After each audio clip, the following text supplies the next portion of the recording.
పరిమితడకలో శ్రీరాముని స్థలంపై కన్నేసినటువంటి రామకృష్ణపై చర్యలు తీసుకోవాలని డిమాండ్. అయోధ్య రామమందిర ప్రారంభమైన ఆనందంలో కోట్లాది మంది భారతీయులు ఆనంద డోకలి మధ్య ఉంటే కాకినాడ జిల్లా ఏలేశ్వరం మండలం మర్రివీడి గ్రామ పంచాయతీ పరిధిలో మాత్రం పరిమితడక గ్రామంలో స్థానికేతరుడైనటువంటి పెద్దాపురం గ్రామానికి చెందినటువంటి రామకృష్ణ అనే ప్రబుద్ధుడు ఏకంగా రామాలయం స్థలాన్ని కబ్జా చేశాడని గ్రామ గిరిజనులు ఆరోపణ నేపథ్యంలో CPI MLA Vinod Mishra organising కార్యదర్శి కోసిరెడ్డి గణేష్ ఆధ్వర్యంలో ఏలేశ్వరం తహసీల్దార్ కార్యాలయం వద్ద నిరసన తెలిపారు. అనంతరం డిప్యూటీ తహసీల్దార్ రవికృష్ణకి వినతి పత్రం అందజేశారు. ఈ సందర్భంగా ఆయన మాట్లాడుతూ పరిమితడక ఆనంద్ నగర్ కాలనీలో సర్వే నంబర్ 107లో 70 కుటుంబాలు నివసం ఉంటున్నాయని, అందులోని 8 సెంట్ల స్థలం రామాలయ నిర్మాణానికి కేటాయించారని, ఆ స్థలంలోనే పెద్దాపురం గ్రామానికి చెందినటువంటి రామకృష్ణ అనే వ్యక్తి దౌర్జన్యంగా ఇల్లు నిర్మాణం చేపడుతున్నారని ఆరోపించారు. ఇక 10 రోజుల క్రితం ఏలేశ్వరం మండలం తహసీల్దార్ దృష్టికి తీసుకొచ్చినా పట్టించుకోకపోవడంతో రామకృష్ణ అనే వ్యక్తి ఆనంద్ నగర్ కాలనీలో ప్రజల మీదకు దాడికి కొంతమందిని తీసుకొచ్చారని వెల్లడించారు.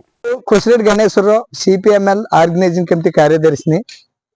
ఈరోజు ప్రధానంగా ఎంఆర్ఓ గారి కార్యాలయం వద్ద ధర్నా నిర్వహించడానికి ప్రధాన కారణం ఏంటంటే, మర్రివీడి పంచాయతీ పరిమితడక గ్రామంలో ఆనందనగర్ కాలనీ అనేటి ఉంది. అది 107 సర్వే నెంబర్లో ఉంది. 70 కుటుంబాలు, అన్ని కులాల పేర్లు, గిరిజనులు అందరూ నివసిస్తూ ఉన్నారు. ఆ కాలనీలో 8 సెంట్లు రామాలయానికని కేటాయించడం జరిగింది.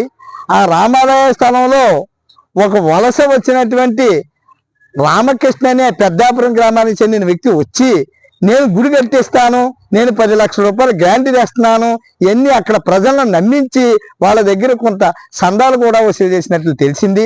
అయితే ఇది జరిగి చాలా రోజుల నుంచి కొనసాగుతూ ఉంది. అయినా ఆ యొక్క స్థలంలో రామాలయ నిర్మాణాన్ని చేపట్టవలసింది పోయి అతను సొంతంగా ఇల్లు నిర్మించుకుంటున్నారు. ఏంటండి ఇక్కడ సొంతంగా మీరు ఇల్లు నిర్మించుకుంటున్నారు తప్పని అక్కడ గ్రామ ప్రజలు అందరూ కూడా అడగడం జరిగింది. అయితే ఇది మా దేవుడి భూమి, మా ఇష్టం వచ్చినట్టు చేస్తాము, నా సొంతంగా చేసుకుంటాను, ఇది దేవుడి భూమి నాది అని అతను మొండి వైఖరిగా, స్థానికుడు కాదు, వలస వచ్చాడు. అక్కడ ఈ రకమైనటువంటి దౌర్జన్యం చేస్తా ఉన్నాడు. ఏంటండి అని గతంలో ఎంఆర్ఓ గారికి ఈ విషయాన్ని 10 రోజుల క్రితం తెలియపరిచినప్పటికీ, నేను ఆయనకి పట్టా ఇవ్వలేదు, నేను పోలీసులు పంపిస్తాను, మీకేం భయం లేదు అని అక్కడ ఎంఆర్ఓ గారు చెప్పడం జరిగింది. కానీ అక్కడ స్థానికుల కొంతమంది అధికార పార్టీ నాయకులు అండదండలు చూసుకుని వాళ్ళందరినీ రెచ్చగొట్టి అతను మళ్ళీ గుమ్మం మూతం అది పెట్టి ఇల్లు నిర్మాణం చేపడతా ఉంటే, నిన్న సాయంత్రం అక్కడ కొంతమంది ప్రజలతో అతను వెళ్ళి, మీ కాలనీ వాళ్ళందరూ ఈ గుడి కడతానో లేదో, లేకపోతే నేను ఇల్లు కట్టుకుంటాను, మీరు ఎవరన్నా కలెక్ట్ చేసుకుంటే చంపేస్తానని ఆ ఇళ్ల మీదకి దౌర్జన్యంగా వెళ్ళి నిన్న భయభ్రాంతులకు గురి చేయించాడు ఈ రామకృష్ణ.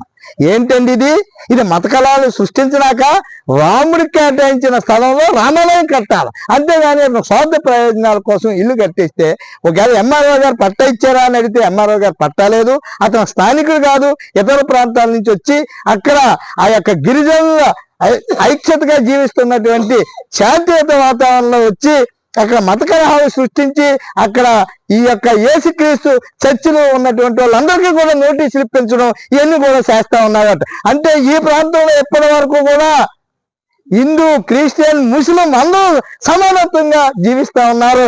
ఇక్కడ మత కలహాలు సృష్టించడానికి చేస్తున్నటువంటి రామకృష్ణపై తగు చర్యలు తీసుకుని చట్టపరమైనటువంటి తగు కేసులు నమోదు చేసి అతను తొలగించకపోతే ఇది వేరే ప్రమాదం ఉందని మేము ఈ సిపిఎంఎల్ వినోద్ మిశ్రా పార్టీ తరఫున నేను తెలియపరుస్తా ఉన్నాను.